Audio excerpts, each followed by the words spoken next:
Well, welcome back to Rick's Corner. I'm Rick Drayson, and I bring you all the news and stuff I know from bodybuilding from the past and current, my knowledge from all the years I put into it. And you guys have been a wonderful audience, and I keep coming up with new ideas and new thoughts I'd like to share. One of them is Plan B. Now, your Plan A is to be a bodybuilder. I understand that. I had Plan A as well as the guys back in the golden era. But you got to think of Plan B. What happens when it doesn't work? What happens when you put your hopes into something and all your dreams and you want to make a living from it and it just doesn't happen? You got to have Plan B. If you don't have Plan B as you get older, you end up with nothing. And many have. Now, back in the day of the golden era, people ask me, well, what'd you do for work? You had to have a job. Well, we all did have jobs. I mean, here in LA, you have the studios. You have Universal, you have Warner Brothers, you have Fox, and you have Paramount, you have all the studios. And back in those days, it wasn't too hard to get a job in sound, maybe an electrician, a driver, which drivers make very good money.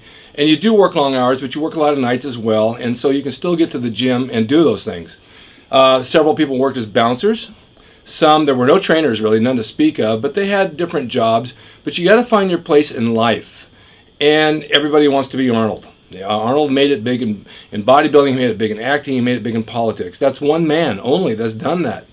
So not everybody's going to be Arnold. It's just not the way it goes. If you look at most of the bodybuilders today, some get endorsements, some don't. Some make money for a while when they're on top, and they make it from the endorsements, and when the endorsements stop, then what? Sometimes they have their own products, they do signatures on things, whatever they can do to make a living. But when all that goes away, and you're 30 years old, and you're 35 years old, or 40 even, what do? You got to have Plan B. And Plan B is stay in school, get an education, find a career, find something that you really enjoy to do as a passion that will bring a living and put food on the table. Because when you don't have those things, you end up with a regular job that you don't want, and you become depressed. And you think, oh my God, now I can't make any money, I can't train, I don't eat like I want to, and your life goes to crap. I've seen it happen over and over and over.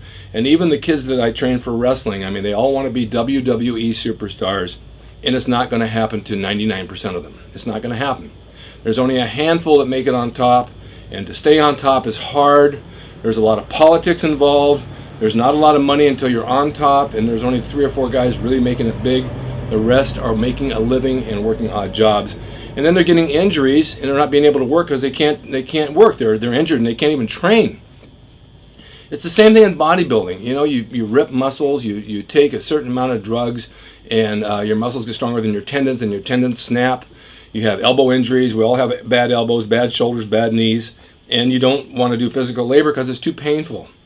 So my theory is that you got to have something to fall back on. One day you'll get married, you'll have a family. You want to be able to afford that. You want your girlfriend, your wife to respect you for making a living and having something that you can bring home, and your kids especially to look up to you and know that you're a winner. Not only to have a good body, but have a brain and know how to do something. And I'm giving you good advice because back in the 70s, I had a lot of friends I trained with down at Gold's. Many would come out and train, many would go home broke, and they got jobs on farms or wherever they did, and that was the end of their bodybuilding career. The stars that they saw, the glitz, the glamour, the lights in Hollywood, it's only for a few minutes. If you know how to work the system, it works. Fortunately, when you guys ask me, what did you do for a living? I did commercials. I was lucky enough to get chosen to do a lot of national commercials. I wrestled at night, 5-6 nights a week. That brought money in. I was able to collect unemployment in between the commercials because you pay into it, and when you're not working, they pay you back, and that's just how most actors do it. And I had a t-shirt business, starting with the Gold's Gym logo, the World Gym logo. Then I had one in Weider's magazine. I had numerous designs on a full-page ad, and Joe Weider let me do modeling products for him to pay for the ad because the ad was $1,000 a month, maybe even $1,800 a month after a while. But selling my designs on the internet was all mail order. There's no internet, I'm sorry to say that.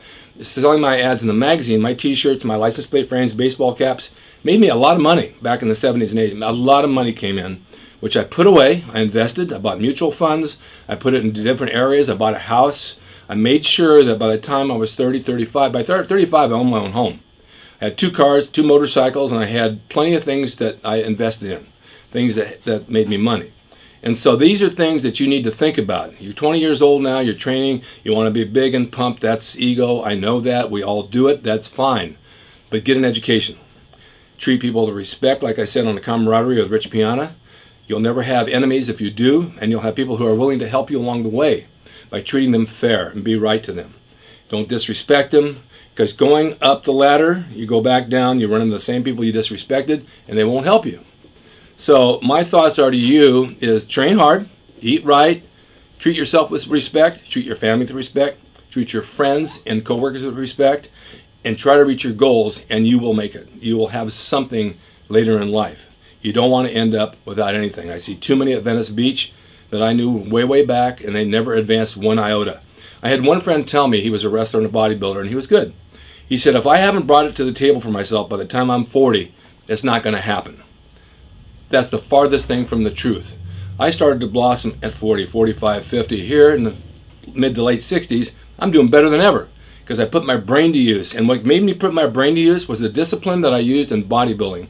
The same as Arnold. When you're disciplined to get to the gym, to eat right, to live a clean life, and to organize your schedules and your time, you will benefit, and you will have something in the bank, and you will have a family, and you'll have respect. So that's my thing to you. It's brought from the golden era. This is what we did, a lot of us, and many guys are successful today, and there's many who aren't because they didn't follow that advice. So I'm sharing that with you on Rick's Corner. I hope you appreciate it.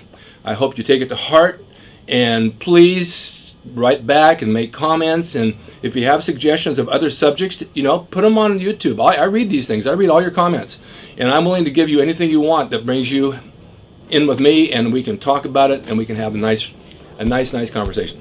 Okay, thanks for watching Rick's Corner, and until then, I'm having Rich Piana back, guys. We're going to do several episodes together, so stay tuned and I'll bring you more. Thanks for watching. Don't forget to buy your original Gold Gym t-shirt with my signature and a World Gym Gorilla with my signature at bodybuilding.com.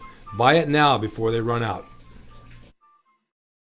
It's RickDrayson.com. He is the equalizer, baby. See you next time.